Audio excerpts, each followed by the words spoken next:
Welcome, everybody. Have you seen the latest authoritarian free fall of this administration?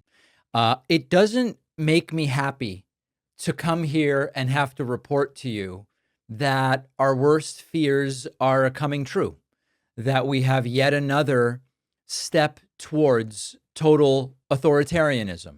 We've seen the deployment of military to cities and states, even when the governor and the mayor don't want it. We've seen attacks on media. We've seen the flouting of due process. We've seen this growing list of stuff that we would normally expect when reading a history book about 20th century authoritarian dictators. But it's Trump. It's the United States in 2025, and it's terrifying. And if you thought Trump couldn't get any more authoritarian, well, we now have confirmation that the Trump FBI, under the directorship of Kash Patel, and the Trump DOJ, under Attorney General Pam Bondi, have launched criminal investigations into former CIA Director John Brennan and former FBI Director James Comey. These are the same Brennan and Comey that Trump has spent years accusing of being part of the deep state conspiracy against him. And this is not satire. They, of course, have not been charged with anything at this point. It's just an investigation. But this is exclusively and absolutely political.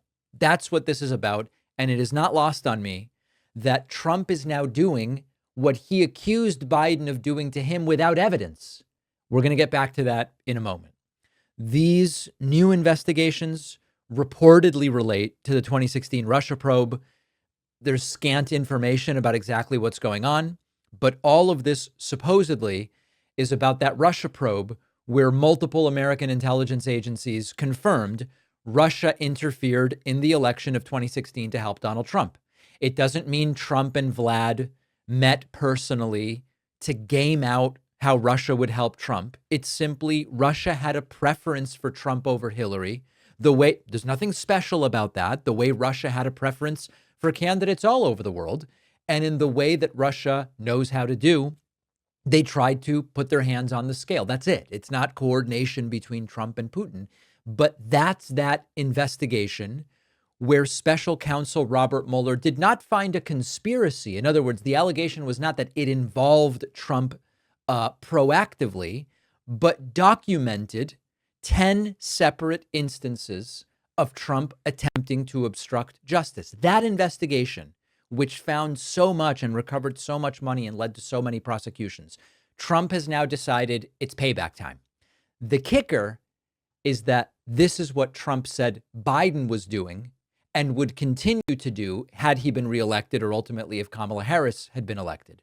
Trump spent years screaming, Biden's weaponizing the DOJ against me.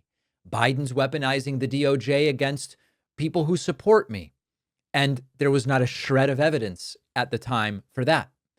And as I warned, and as so many of us warned, when they loudly shout about things that aren't happening, what they really mean is this is what we would do if we were in that situation. When Trump was saying Biden's going to come after me really hard, what Trump meant was if I were in Biden's shoes, that's what I would be doing. And Trump is now doing it. Not accountability. It's revenge politics. It's criminalizing the people who investigated him or who Trump perceives to be his enemies. And it's a move right out of the authoritarian playbook. Use the state to investigate your enemies, discredit the institutions that check your power, claim that you are actually the victim, and even better, you are the martyr. You were doing this for the people and they're just coming after you. Fox News says their sources are from the DOJ on this, Trump's DOJ. We know that Trump's inner circle has been wanting to go after Brennan and wanting to go after Comey since, not even since day one, since before they even were elected. And these investigations reportedly were sparked by a referral from John Ratcliffe, a total Trump loyalist who served as DNI. The CIA and the DOJ are not commenting right now. Neither is the FBI. So understand what's happening here.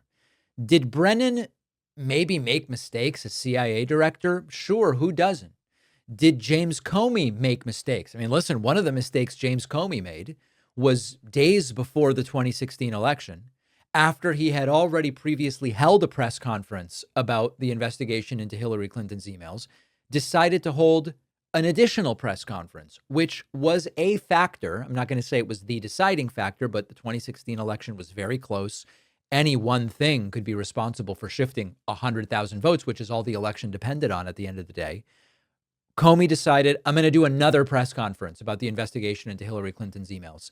And some analyses suggest that that alone might have been enough to push Trump into the Oval Office. So it's not that Brennan and Comey didn't make mistakes. Every CIA director makes some mistakes. Every FBI director does.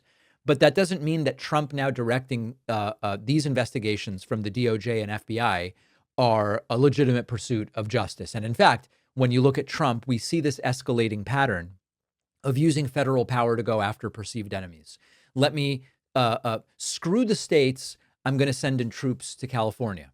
Yesterday, Donald Trump said, hey, you know what? We might have to take over, we, the federal government, we might have to take over Washington, D.C. and New York City and take power away from municipalities to govern themselves and just make these federally run cities. And then now it's use the FBI and DOJ to go after Brennan and Comey. And the irony is rich because Trump's White House is under fire from his own supporters for failing to provide evidence for their Jeffrey Epstein conspiracy theories. Now you have some of Trump's own eating him. It's the monster he created now going after him.